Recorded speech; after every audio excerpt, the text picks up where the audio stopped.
Yes people, what is good? I am BA, back once again with another reaction in the Fargo series. This is episode 7 of season 2 and it is called Did You Do This? No You Did It.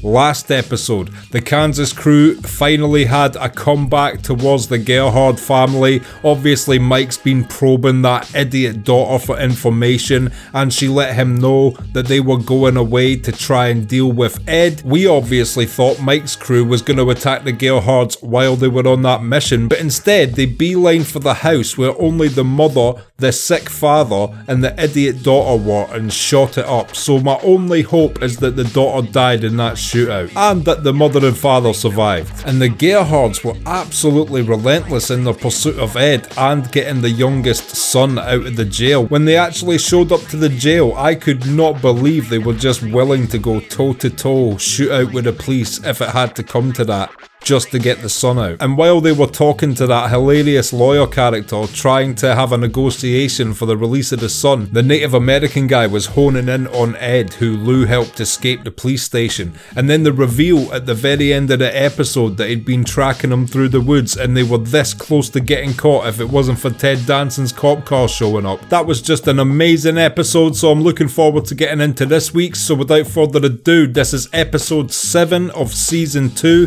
Did you do this? No, you did it. Let's check it out and see what it's saying to it. Kansas City mooks. Come at you shooting. This has been a great little fight so far. Like I said, the one thing that takes away from it for me is that Mike's getting insider information to get an unfair advantage. I'd like to see how this went down without that sneakiness. I'm gonna make you bleed. Oh yeah, I forgot about that. Peggy with the life spring jitsu. Because they'll say to you, go out, do the job, and don't worry. This looks like your typical Wall Street douchebag. The powers that be, they need to know. Oh shit! I was not expecting a window cleaning sneak attack. At first when I saw the window cleaners pop up I thought, oh that's a bit quirky, very Fargo-ish. I just stopped paying attention to them. Fuck, I wonder who those people were and why the Gerhards decided to take them out. Also, what a fun way to assassinate someone.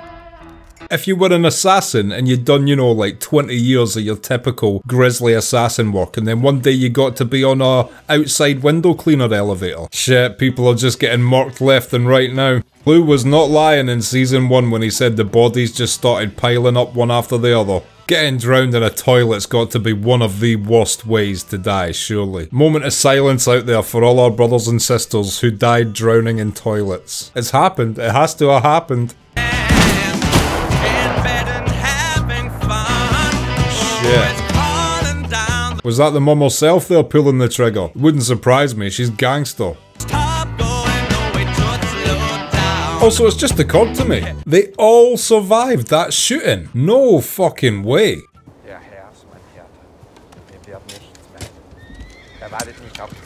Or is that the father they're burying? So the father was killed. It's really good news the mother survived, obviously. Fucking horrific news the daughter survived. Thank you boys for coming out from Buffalo, helping us out.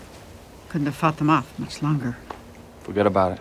Ah, the Gerhards have called in backup, nice. Go see to lunch. I'm grown. I can hear.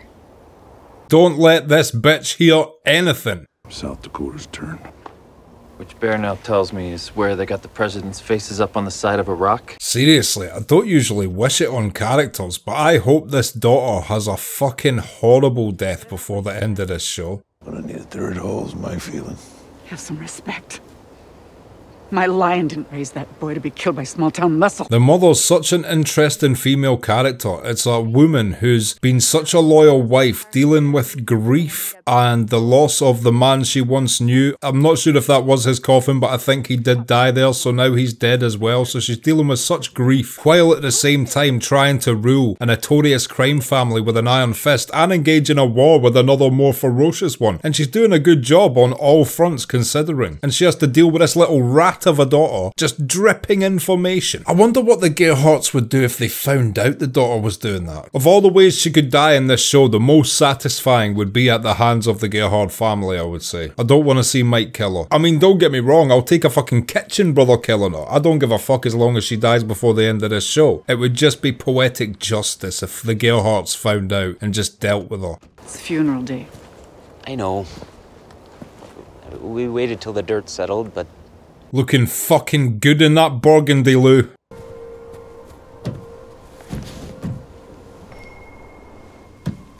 Oh, they're arresting her. I doubt they'll be able to hold her on charges.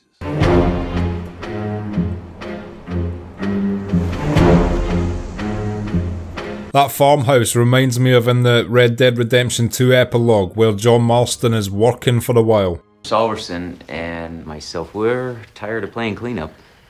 Officially. They must be sick of all the paperwork that comes with finding dead bodies by now. Ed and Peggy. So far, nothing. Could be on the run. Could be dead. Oh shit, Ed and Peggy went AWOL. Used to tell stories of Tommy gun bloodbaths and heads rolling in the road. Never thought I'd see it in my lifetime, but here we are. Now there's another prequel series for the future, some 1920s Fargo. You two go see the out-of-towners. Leave the old broad to us. Well, this is going to be an interesting interview. The Gerhards seem to have most of these police bought off, so I imagine it'll be quite civil. Had some differences with your oldest boy yesterday. How'd that go for you? Your Indian sucker punched me before I could make a showing. Fair play, I'll give Ted Danson that. It was a bit of a cheap shot, with a weapon nonetheless. Grandson in jail, and now Dodd's missing, we hear. Old timers had it worse. That can't be really what she thinks about this situation. It's got to be weighing on her mind that her family seems to be dropping like flies by the minute. I shot a man through the teeth in Vichy, France. Still see his face every night. Wonder if he sees his face with or without teeth. Killed my boy. I've known Ed Blumquist since short pants. If he's working for the Kansas City mob, I'll cut off my toe. And that's kind of confirmation to me that the Gerhards thought Ed was in some way connected to the Kansas people, which you would automatically assume. Completely not an idiotic assumption to make. I don't know where it starts or how it ends. I truly don't. I've said this in the past as well, but it looks like from the family we see controlling things in season 1, that's the Kansas people. But maybe that's a really stupid assumption. The Kansas people could have got wiped out by somebody else in Kansas or anything, but I just really hope that the Gerhards win this fucking war, and I've just got a feeling because of season 1 that they are in a perilous situation. And it's a shame because we're spending the most time with them as characters and we're getting to know them as people. Snitch. Well, hard to be simple in times of complication. No way she becomes a snitch. Oh, they did cut away though. Maybe she did. That would be quite interesting if her character chose to do that though. She hasn't struck me as someone who would make that choice up until this point. This bitch, on the other hand, is a prime candidate for any sort of snitchery, rattery, or any other house snakery necessary.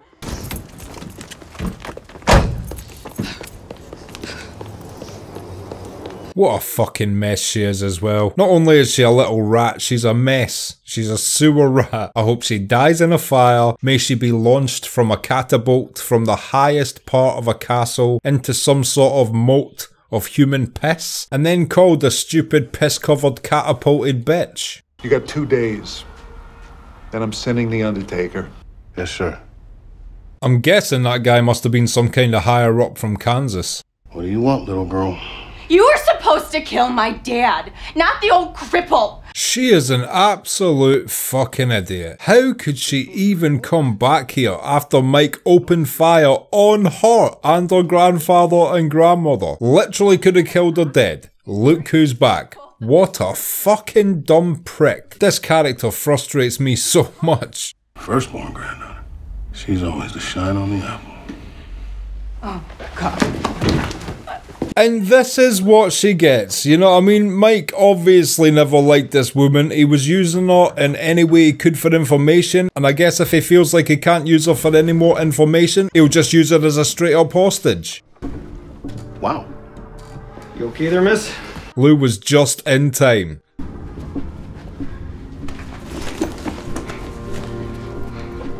Will she tell them the right story though? Is this enough to hold them on anything yet again? Or is this some shit that Mike can just walk away from yet again? He seems to be really hard to pin down for anything, Mike. Yeah, I've seen you around up at the compound.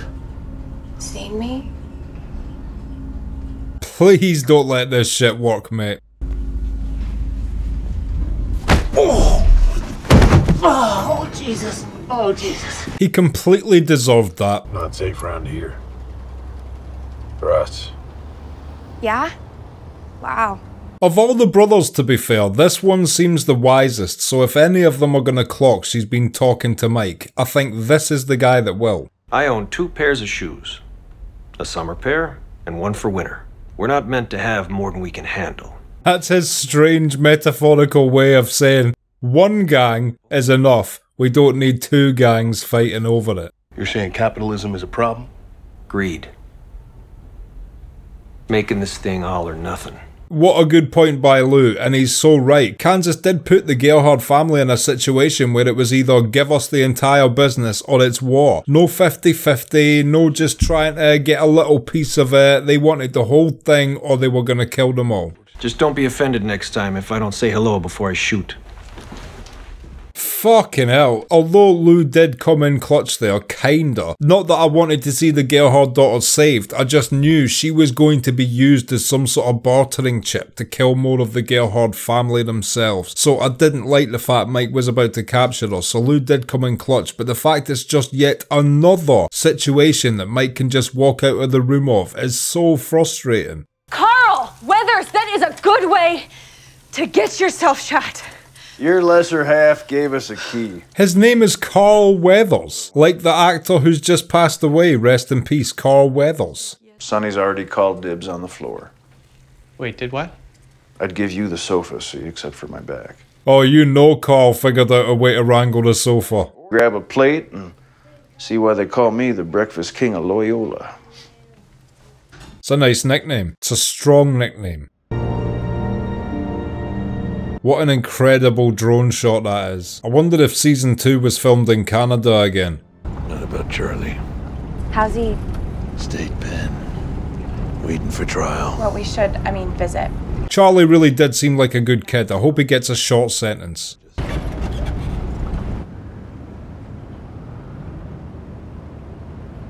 Again, look at that fucking camera shot. This location is beautiful. Yo, this is like Silvio taking Adriana out in Sopranos. Come. What the fuck is about to happen here?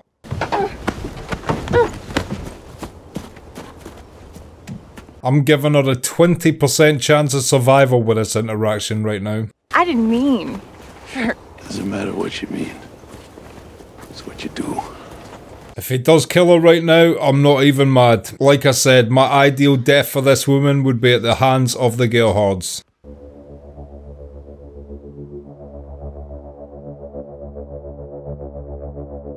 Yeah, all the outdoor locations they choose for this show are just brilliant, man. The location scout must have been to some incredible places to choose these as the final ones for the show locations. I mean, granted, it's a woman being marched to her death, but look at that tree. Don't do that. Put this on me. Why wouldn't they put it on you, you fucking intel passing spying bitch? I'm the victim here. Fuck off. Please. Please. As much as it's always sad to see someone get shot, fuck her, she betrayed her own family. Run me out, I'll go away and never. Ah man, if I was her uncle in that moment, I would want to believe her so much. I'd probably let her go. I guess I'm not built for this mafia shit. It's already done.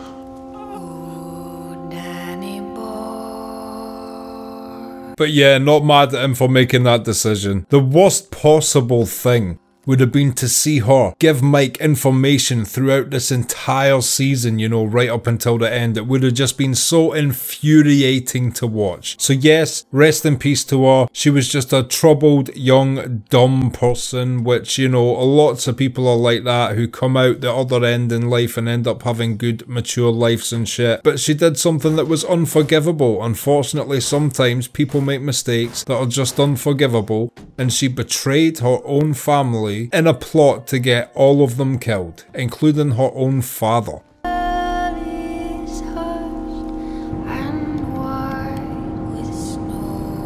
A sad day for the family, but it's just still so hard to sympathise with her, even with her youth and her drug addiction and her problems and her feeling dejected by her own family. Even with all of that, what she did is truly unforgivable. Guy called for you again.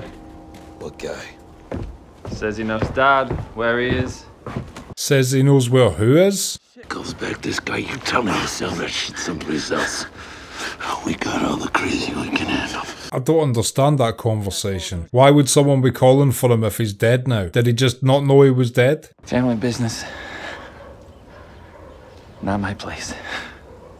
He's an intense guy, that brother, when he gets in your face. Just one of those naturally big dudes. Like, even if he's never spent a day in his life learning to actually fight in any way, he would just be a handful because of his brute strength. I don't need looking after, you know. How long we've been together?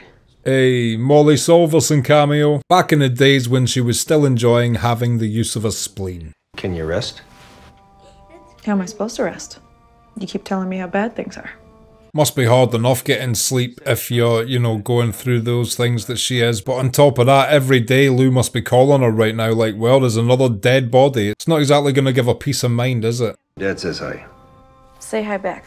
Yeah, tell her don't forget to feed my cat. Don't worry, cats will let you know themselves if you haven't fed them. We convinced her the only way this thing was going to end up in the win column was if she puts us in the game.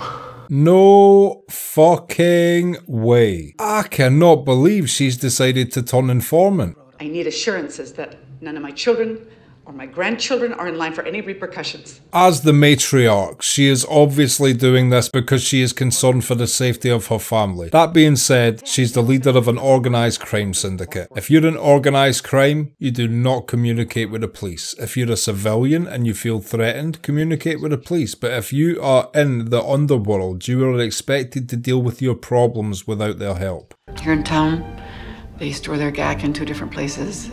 There's a nail salon in Robertson.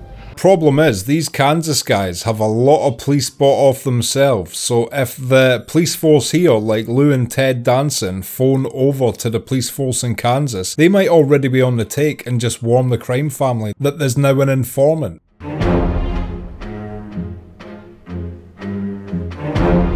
Do not think she should have done this.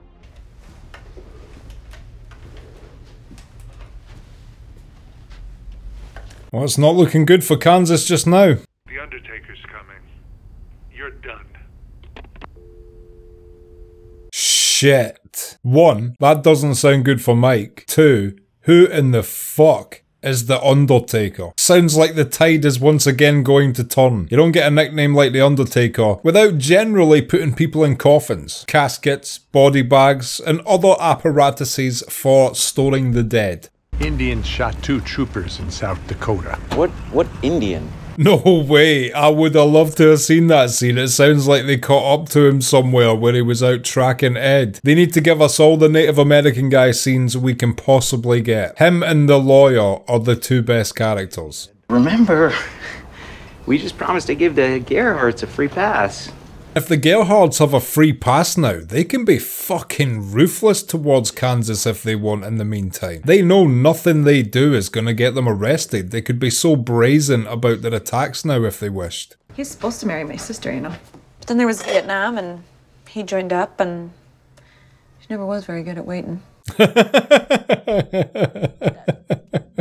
So Lou was planning to marry her sister, but her sister just needed a dickin' and couldn't wait for the soldier to return. It's a love story as old as time. You got the new pills. Xanadu. They gave me the sugar ones. What? Fucking hell, I hope she's wrong. This will be the most depressing way ever for this really nice lady to pass away if the experimental medicine was placebo. What a fucking depressing storyline. I live in a starter house in Minnesota and dream of having chickens one day. It's a nice dream. Chickens are cool with me. Stop drinking. It'll kill you. Not bad advice. He seems like one of the most intelligent characters we've encountered on Fargo thus far, and I do feel like, even though he was still being pretty intelligent while intoxicated, drinking to that extent will not help him in the long run. And there's no way he will be as eloquent and clever with his thoughts as he would have been sober.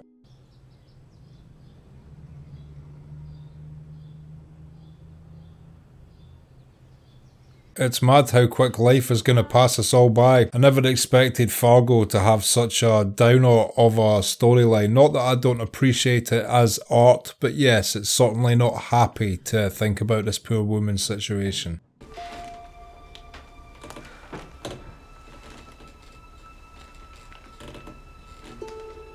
What is all this?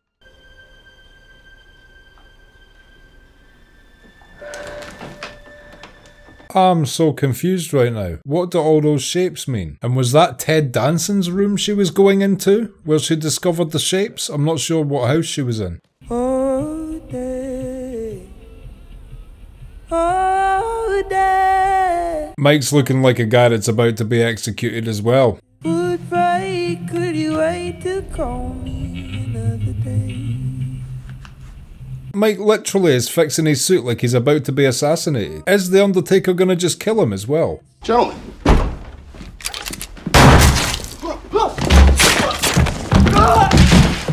Oh shit! Holy fuck, I was not expecting that.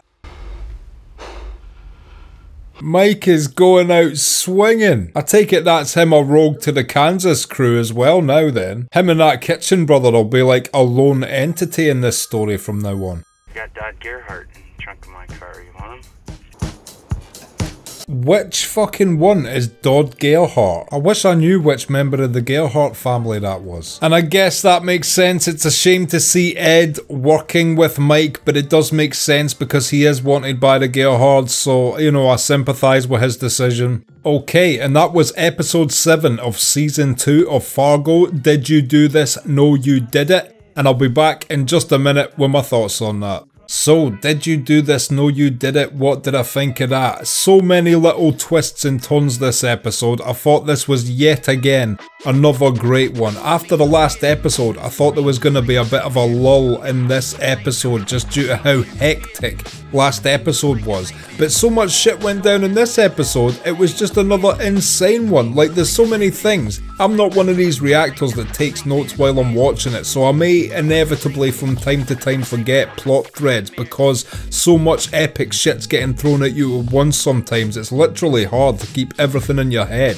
especially when if something memorable happens, but then another memorable thing happens last. Usually it's the one that happened last that sticks in your head the most. But yeah, there was me saying in the intro I wanted to see the daughter die at the hands of the Gerhardts, and that uncle took her out into the woods and shot her in the head. Very reminiscent of the scene in The Sopranos. I don't want to spoil it, but any people out there that like The Sopranos know the scene I'm talking about. It reminded me of that in a lot of ways, how it was a car conversation with, you know, regular banter, one person only realising when they look out of the window that they're being driven somewhere that they weren't expecting to be, and it, you know, progresses from there. But yeah, she had to die, and I will not mourn her one bit. And rest in peace Otto, the patriarch. Now the mother is left as the sole leader, but at least she survived the shooting from the last episode. I assumed they would all be dead. Did not expect her to turn snitch though. That's a real no-no in the criminal world. I kinda lost a bit of respect for her in that scene, and I understand people that will argue for her will say things like, well, she's thinking of the safety of her family and blah blah blah blah. Yo, their family all chose that life. They rule that territory. Now that things are getting hairy and a rival crew are coming to take their spot, they can't all of a sudden not be built for that world and tuck tail and get the police involved. To me, that is hypocritical, cowardly, and a complete no-no if you are a part of that world. If you're a civilian or a citizen and you don't feel like you have the strength within yourself or the defense systems within your home or, you know, your surroundings, and someone is bringing danger towards you, there is nothing wrong with communicating with the police. You're a civilian. Go and be a civilian and, you know, let the police help you. But if you are in any way in that world, whether you're just selling cannabis all the way up to, you know, running guns or whatever high-ranking organised crime syndicates do, you chose that path. You can't all of a sudden start running off into the bushes when you see someone walking towards you in the opposite direction. And then, wow, just when you think Mike has had his time and his day is due, they'll send in some ominous sounding character called The Undertaker, and they really baited us in as well, because they gave us some shots of Mike looking very down and reflective in the mirror, sorting his suit out as if, you know, the death suit, wanting to look smart for your death, that classic trope we see in organised crime. So they gave us all the classic tropes of a man that knew that it was his time to die, only to bait and switch us with The Undertaker getting instantly fucking headshotted, both the side henchmen getting dispatched of, and Mike now I guess being like a Ronin in this story. Obviously the Kansas crew aren't going to work with him, even though Ed has the bartering chip of having one of the Gerhard family. I still don't think the Kansas crew would forgive him for just executing the 3 people they'd sent to take him over. But maybe they will if he has a Gerhard, who knows. But right now it seems like Mike and that Kitchen brother are going to be like rogue elements within the story. And yeah, as I just mentioned, then the episode ended with Ed, who we hadn't seen all episode, completely AWOL since the last one where Lou helped him get Ghost from the Native American guy,